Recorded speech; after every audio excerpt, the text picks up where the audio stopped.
This is a conversation with Jeremy Schapiro, the research director of the European Council on Foreign Relations, who mainly focuses on U.S. foreign policy.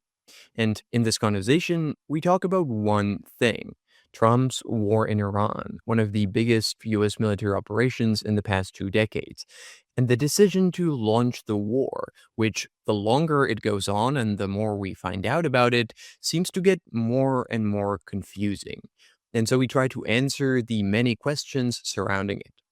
We talk about what was the primary reason to start the war and why now, and how to make sense of the variety of contradicting reasons that Trump and his team gave on this, about the equally confusing war aims of this operation, and whether this is a regime change or not, or why is the administration trying to destroy a nuclear program it said it already destroyed last year, whether the US was just following Israel in its decision to start the war, and if that's the case, why? What are the chances of success of this operation, and what does success actually mean? Or whether Trump will now seek to de escalate and retreat, or whether he will double down, and if so, what will be the goal? And much more. This podcast and interviews like this can exist only thanks to its supporters on Patreon, to whom I'm deeply grateful and who get a bunch of perks in return for their support, including the full ad-free version of this and other episodes and additional bonus content. And if you want to get even more geopolitical analysis, I also write a newsletter. You can find the link in the description. And now, enjoy the conversation. All right. So welcome to the podcast officially. Thank you. Thank you for having me. So we're going to be obviously talking about one thing today, which is the U.S. war with Iran and the decision to go to war with Iran by Donald Trump and his administration, which is already probably one of the biggest military operations in the past 2 decades. And there is a lot to talk about there. I have a lot of questions and a lot of angles to cover. But maybe to start, why don't you give me your overall thoughts and feeling on everything related to it, everything we've seen since Saturday, and sort of your big picture view, and then we'll go step by step and dissect it in more detail. Yeah. Okay. My overall feeling is very bad. I would summarize. Um, it's quite extraordinary that this president, after running on getting out of wars in the Middle East, particularly after bragging about not starting a war, has started what is very clearly a war of choice. The sort of array of explanations that have come out of the White House for why they decided to launch this war, ranging from preempting an Iranian attack on America to the being dragged in by Israel to lots of other things, um, have really very little basis in reality. In fact, this is clearly a war of choice that the president decided to wage. I don't know exactly why, but probably because he wanted to please Netanyahu, and because he saw it as good for his domestic political standing, his ego, maybe some other sort of psychological impairments we don't understand. And as a result, he has set uh, already the entire Middle East on fire. Um, I mean, it, it, as of now, there have been no signal disasters, although, nearly 1,000 Iranians killed, but no massive disasters that would impair the long-term functioning of geopolitics or U.S. domestic politics. But there is definitely the risk of that. Um, and, it could stop tomorrow, but it could also explode into a broader war over the next several weeks, and have very, very lasting damage on the regional stability and even global stability. So, all for no reason at all. I mean, I've spent my career witnessing and deploring what I thought were very ill thought out U.S. military interventions. Um, but This one sets a new standard for that.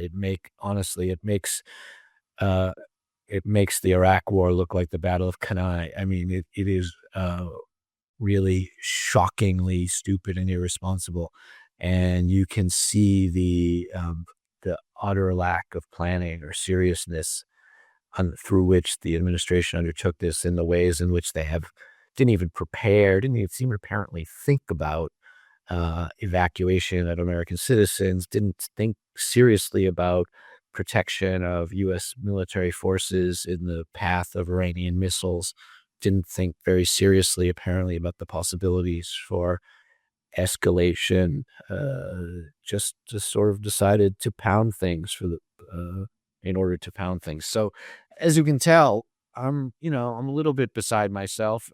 There's some possibility I'm beside myself because I didn't entirely predict this, but I want to forgive myself because it is, I think, from an analytical standpoint and from looking at it from the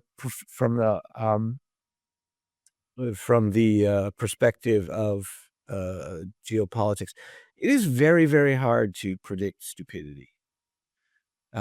When if someone sort of lapses into stupidity, you don't see that coming because the you can imagine all sorts of different stratagems, but you can't really imagine that someone would be as stupid as this. Well, that's why many people didn't believe that Vladimir Putin would invade Ukraine because obviously that was a very stupid thing to do, but he did it anyway. It is similar. I mean, I think yeah, I guess, in the Russian case, we had intelligence that said that he was about to, which was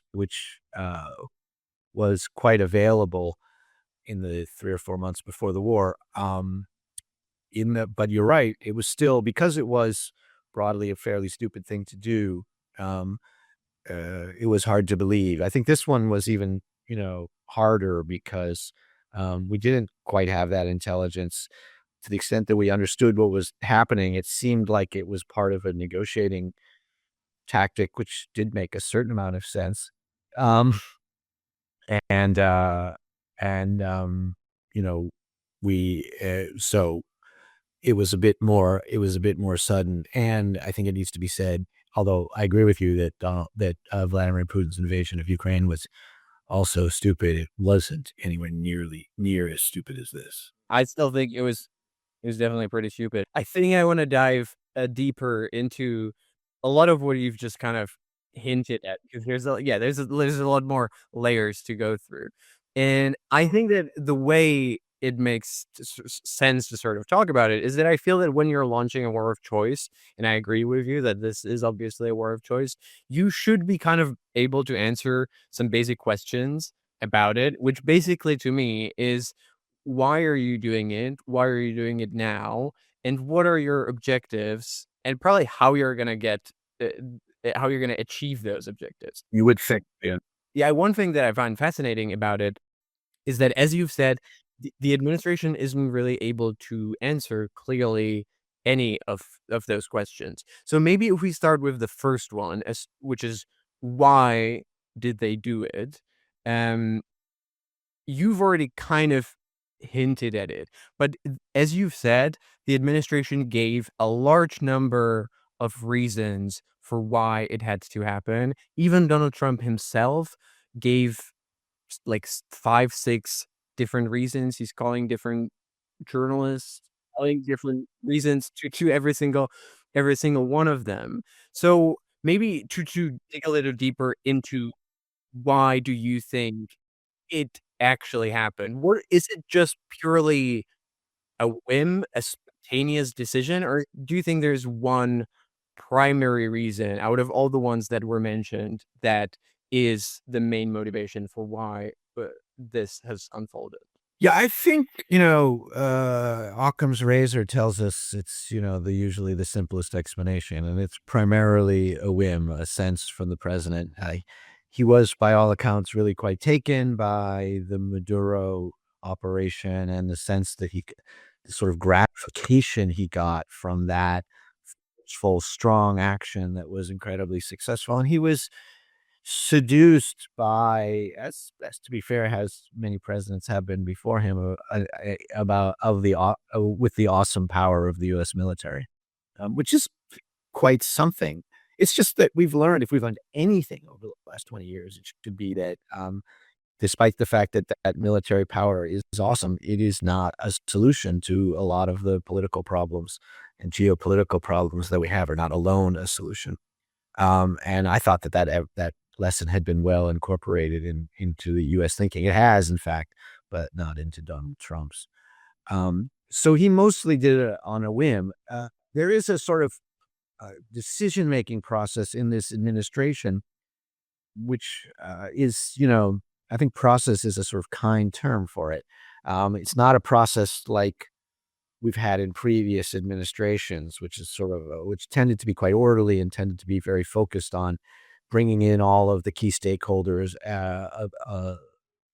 vetting the various options and comparing them against each other, and then elevating the options that seem to be plausible to the president. That that process has been quite self-consciously wiped out in the Trump administration, and now the president decides these things kind of on his own without much process or really any. He doesn't do it alone exactly, but he does it in the company of a sort of semi-random assortment of close intimates.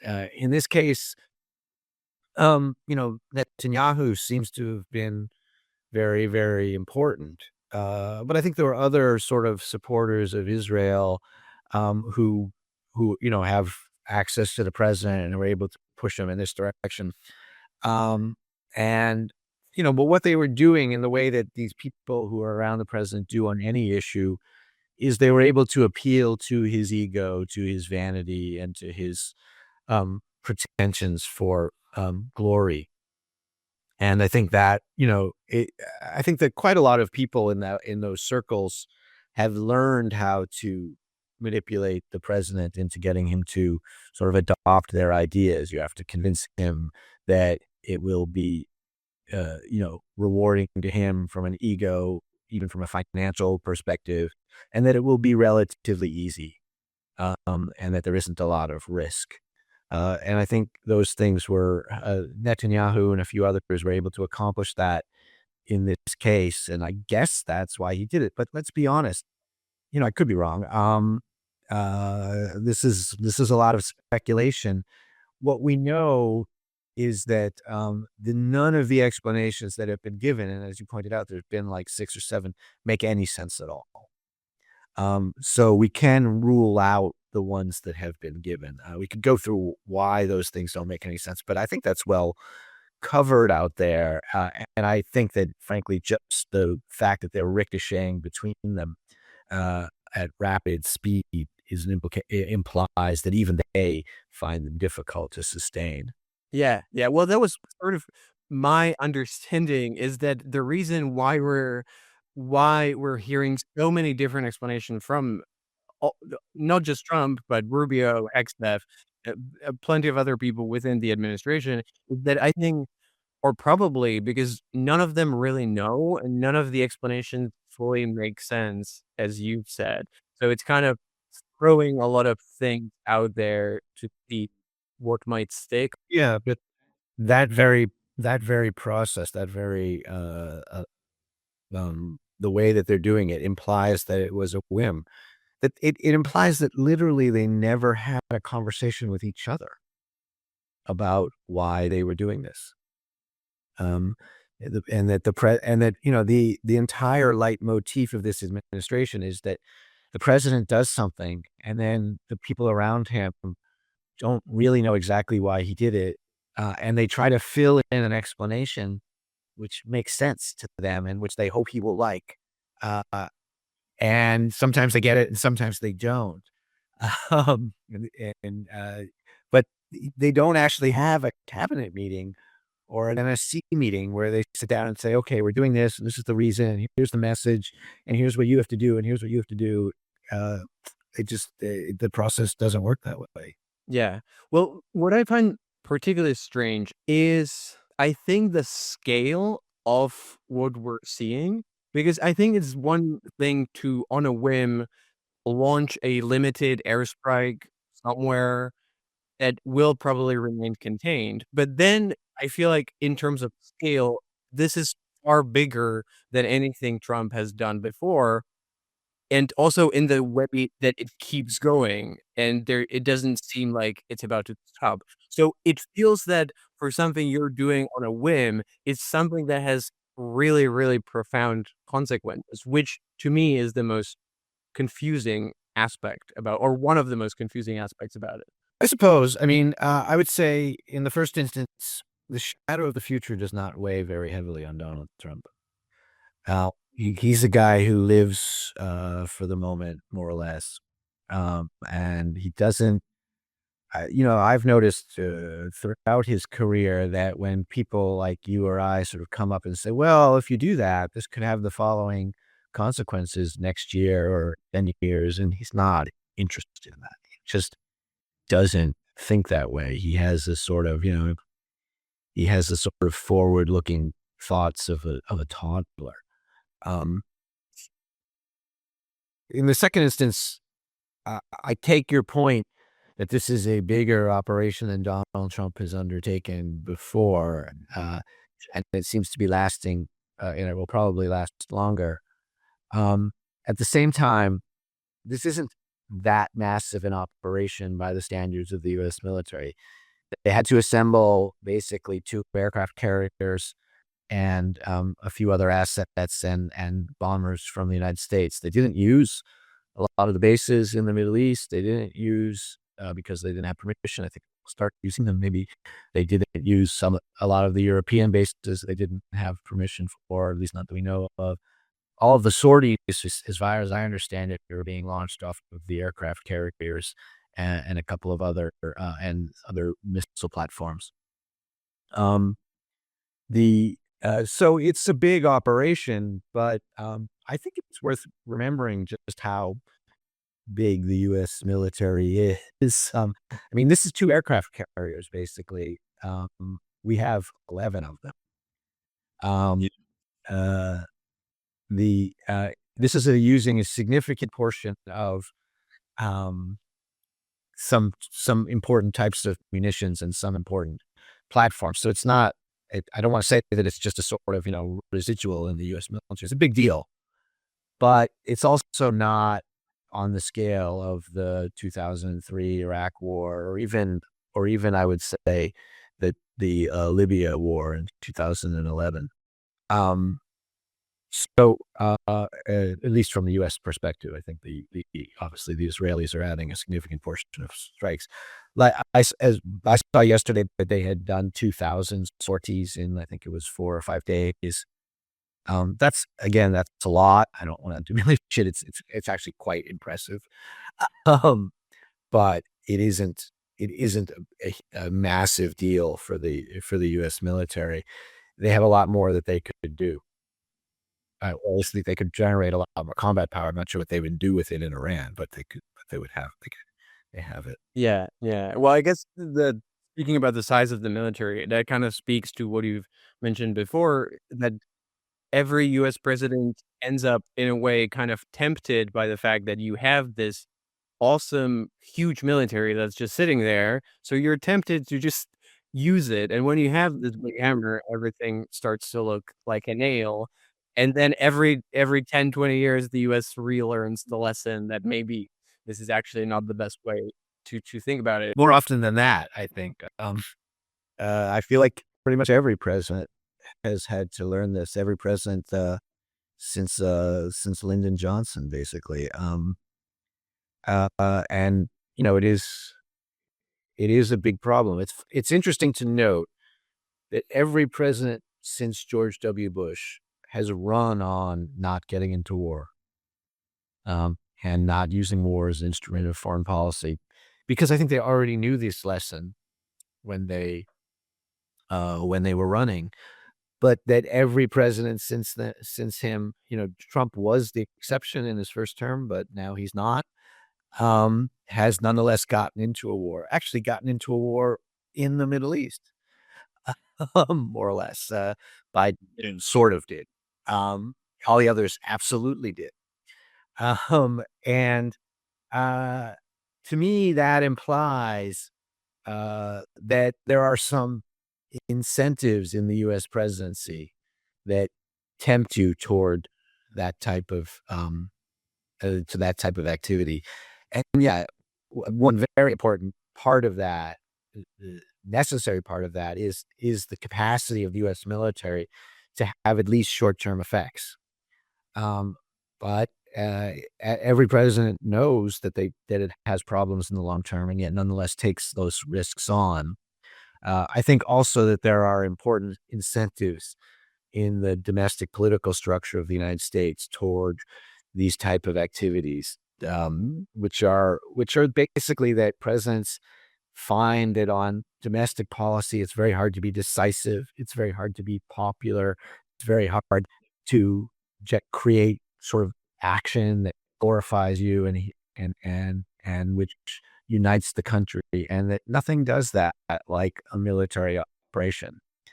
I should say a successful one. Um, and the truth is that in this military operation, like every military operation, if Donald Trump is successful, if the U.S. military is successful by whatever definition we're able to put over on the American people, it will be popular. I guarantee you that.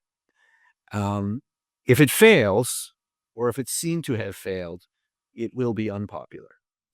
Um, so that and that sounds kind of obvious actually, but in a certain way, it's what allows these operations to happen, because when they start, it's not that hard to be optimistic, and there's all these mechanisms in the system which are willing to tell the president that this can be done, and that this time will be different, and that he can get out of this with a victory. And so you have to believe that going in, but it's actually relatively easy to believe that. And I think that Donald Trump in particular has some advantages in this regard relative to other presidents, because he is much better at relieving himself of commitments than previous presidents, or really than most human beings. He doesn't really, as his ex-wives will tell you, feel a lot of commitment to anything. And uh, I think what that means is that I think we've seen this in for example, his attack on Yemen last year, where they were bombing for 3 or 4 weeks. It seemed to be working. I think most presidents at that moment would have doubled down and created a bigger disaster, because they would be so afraid of failure that they would do what's called in the literature gambling for resurrection. What Trump did was simply stop, claim that he had won, and move on. And he's good at that, really much better than most American presidents have ever been. I always thought that most American presidents in places like Vietnam and Afghanistan had that option, but never really realized they could take it. Donald Trump does seem to realize that he can take that option. I think we shouldn't imagine that if this operation starts to go badly, or starts to be just bogged down and achieve nothing, he will exercise that in some way, shape, or form. He will come up with an argument that people like you and me will dismiss as ridiculous about how this is a victory. And he'll repeat it for so long that even you and I will start to think, hey, gee, maybe this is true, because the U.S. government has said it 400,000 times. Um, and the domestic politics in the U.S. will move on. They can work. That's my feeling as well. I think that's very likely. And I feel, isn't the fact that we've been hearing so many reasons for why the war has been launched and what are actually the aims of it, that it creates such a confusing environment that it allows Donald Trump at any point to kind of declare victory, and no one can really hold him to account on whether it's true or not, because there was never stated what are actually the reasons for why the US is doing it. That's a good point. Yeah, I think that makes sense. I hadn't thought of it that way. It's true that he, because he's not attached to the truth or to consistency, generally speaking, he has an easier time justifying these very Orwellian shifts. Um, previous presidents felt that they were bound by things that they had said before, promises that they had made, statements of fact that they had said before. Um, Donald Trump really doesn't operate on that plane of reality. He really, and I mean, people have this week been pulling up all of these tweets and things that he said 10 years ago about how it was stupid to get into wars in the Middle East. That doesn't seem to have had any effect on him, the fact that he said those things. I think if it were you or I don't know you all that well, Dominic, but you strike me as a sort of guy who is attached to logic and consistency. I think we would have a problem with that, just within ourselves, right? That we had said exactly the opposite. We would at the very least feel the need to explain the radical change in thought that we've had. Donald Trump hasn't even bothered to try to do that. He's just simply denied that he ever said it, or denied that it has any impact, even though it's on the record. And he's done that on hundreds of different things over the last 10 years. So he's right to think it works politically. So absolutely, he can tomorrow, if he decides, end this war, come up with an explanation for why it was a victory that perhaps is totally contradictory to some of the things he said yesterday, and sell that at the very least to his base back in the United States. And then we can all possibly move on. But I'm not predicting that that's going to happen because I don't really know what he's trying to achieve or when he will decide that it's been too much. So he doesn't have to do that. It's just an option for him. Another question tied to what we're talking about here, which is tied to, why the war has been launched, is what are actually the objectives that the United States is now trying to achieve in Iran, which also hasn't been answered, and it's not entirely clear. And even Donald Trump, again, gave very different views or claims on what the objectives actually are, from even including whether this is a regime change operation or it isn't. He said different things in his opening speech and later on. What's your feeling or what's your understanding of what is the objective that the U.S. government is now operating with? What is the primary one thing that they're trying to do? I think that what they're trying to do is boost Donald Trump's ego and political fortunes. And that is the goal. The goal, it has nothing to do with Iran or geopolitics even. Um, the Israelis clearly have some clear and more geopolitical goals, either to create regime change in Iran or just chaos in Iran so that it doesn't really challenge them. And so, they have been successful, at least to date, at sort of mapping those goals onto Donald Trump's ego, if you understand what I'm saying. And, I think if they continue to be successful in that way, then we should assume that their goals will be the U.S. goals. But I'm not sure that that's a given. If the campaign goes badly or just bogs down, Donald Trump will quickly tire of it. It will cease to be ego boosting or boosting of his political fortunes or his financial interests, and he will abandon that Israeli goal. But I think as a first approximation, we should assume that he's supporting, that he's getting his goals from the Israelis. And I think we've seen that just in the last day or two. This mooted operation. There's been conflicting reports as to whether it's actually happened, but I think it hasn't happened yet. That some of the Iranian Kurds might invade Iran. This has been an Israeli idea for at least the last 15 years.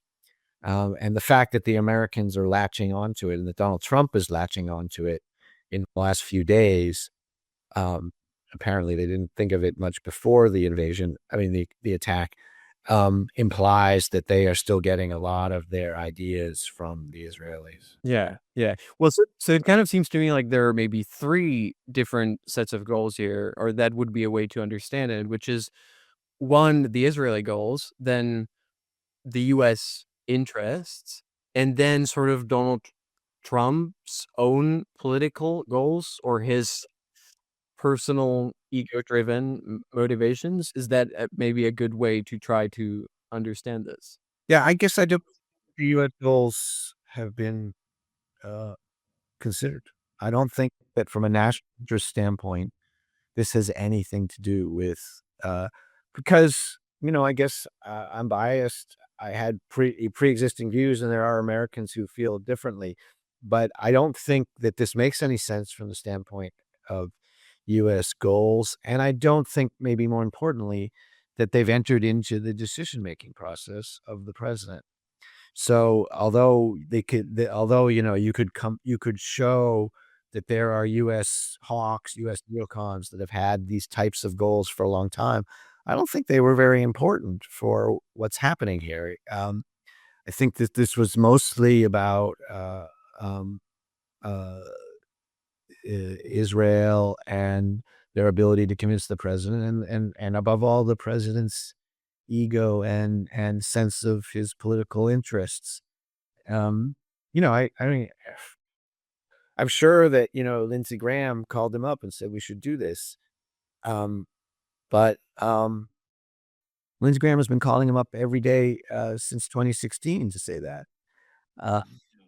Uh, so I think if you're going to explain why it happened now, you have to have something else, some other explanation. Which I think is the reason why it's so difficult to wrap our heads around for people like you and me, because these are foreign policy geopolitical decisions, but they're not done for any foreign policy or national security or geopolitical reasons, which is completely different to how anyone would think and make those decisions ever before, at least as the way I can recall. Yeah, no, I agree, and I think that this is the real difficulty that people like you and me have in analyzing this situation, is that we can imagine in the first instance that there are all sorts of strategies. We can imagine that we don't understand the strategy. We can imagine that it's hidden or secret, uh, but we can't imagine that one doesn't exist. And accepting that there is no geopolitical strategy for an operation like this, that it has nothing to do with U.S. foreign policy, is almost impossible for us to accept. And I think you see people like you and me, and I've probably done it, just struggling to put together some sort of coherent political geopolitical strategy with which to understand this operation. And I you know, I've been doing that kind of thing for 10 years now with Donald Trump, and I am fucking sick of it because it is not what is happening, and I it's time that I and all the other people like me accept that. He is not in the same business as we are, and he doesn't care who owns Taiwan or or what, whether Donetsk is part of Russia or Ukraine or, who rules in Tehran. He doesn't care, and we have to accept that. It completely destroys the kind of mental frame that people have had when studying these things and explaining these things for decades. Yeah, we trained in strategy and geopolitics, and it turns out we should have been psychologists.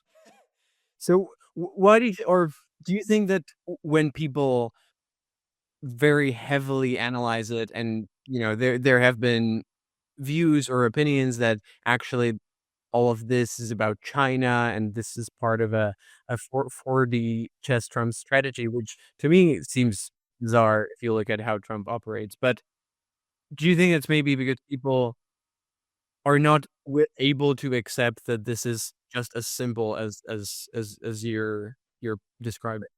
Yeah, I do. I wrote a piece, on Substack, um, several months ago, but it was anticipating the national security strategy. It was about 6 weeks before the national security strategy came out. And I said, they're about to publish a national security strategy, but we shouldn't read it because Donald Trump doesn't have a national security strategy and he doesn't want a national security strategy. So whatever is in that document won't be his strategy. It will be an assemblage that some people who work for him tried to write to explain the actions thus far, but because it's just an effort to sort of create a logic for actions that didn't have any, it won't be able to predict the future. Uh, but I also said, nonetheless, we will analyze it as if it's a strategy. Why will we do that when probably everyone really understands that Donald Trump doesn't have or want a strategy? We will do that because we need to believe. We have a psychology too.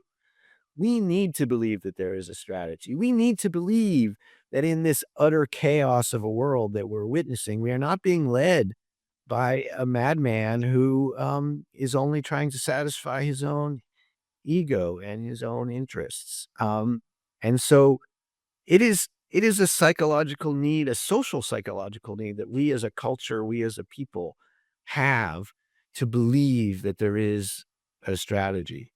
But I challenge you, go back and read that strategy. It was only published, what, 2 months ago? Something like that, 3 months ago. Yeah. Um, So yeah, 3 months ago. It is utterly irrelevant for understanding the Iran decisions. If you read that document, if an alien came down from Mars and read that document, he would assume it had nothing to do with this administration. And yet it was published by this administration 3 months ago. So I think the case is very clear. Uh, I you know, uh, that there isn't a strategy. It's not the one in the document. It's not the 4D chess ones that very clever people come up with to sort of retrospectively give coherence to Trump's actions. We just have to accept it as uncomfortable as it is. There isn't one. He doesn't want one. So, how do we think about it in terms of whether this is a success or a failure?